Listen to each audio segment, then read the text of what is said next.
Sébastien Couturier, vous êtes à la direction de Côté Saint-Étienne, nouveau nom de l'association des commerçants Synthé Shopping. Bonjour Sébastien. Bonjour Loïc. Alors pourquoi cette évolution ?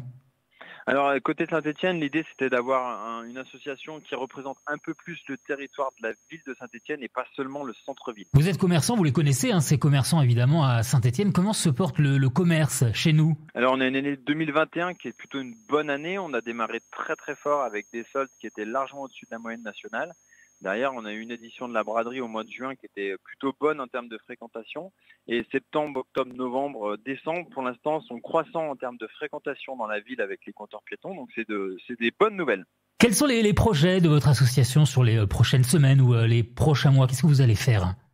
On va avoir deux changements majeurs. Il y en a un qui a été amorcé dès le mois de mai puisqu'on a prévu un programme d'animation mensuel où on travaille avec une agence événementielle qui imagine des événements comme la fête des terrasses comme on a fait au mois de juillet, donc pour toute la ville.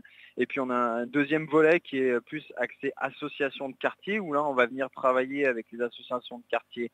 En 2022, on a commencé un tout petit peu avec Chavanel où l'association Côté Saint-Étienne s'est occupée d'enregistrer en préfecture, de créer un jeu pour l'association des commerçants de la place Chavanel. Et on va petit à petit comme ça amener nos services dans tous les quartiers pour que toute la ville soit représentée. À l'ouverture de Style, c'était un petit peu la guerre entre le centre commercial et le centre-ville. En tout cas, au tout début, les différences se sont apaisées.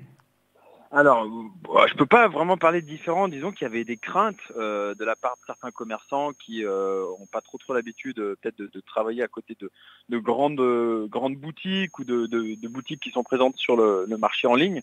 On a travaillé ensemble pendant plusieurs mois et ça a été plutôt bénéfique puisque aujourd'hui on remarque qu'on a vraiment un beau rééquilibrage des flux. On partage des outils sur la carte cadeau notamment qui sont fournis par le même fournisseur d'accès. C'est plutôt intéressant. On travaille main dans la main, on a une clientèle qui est très différente. Donc pour nous, tout va bien. Est-ce que l'achat en ligne local, ça fonctionne bien ici chez nous ? On sait que la ville de Saint-Étienne avait appuyé la vente en ligne justement.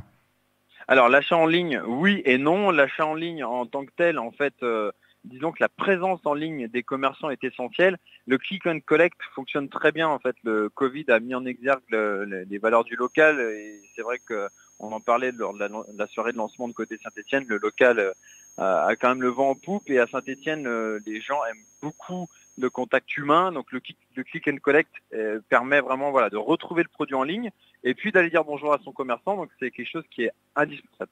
Merci Sébastien. Merci Loïc.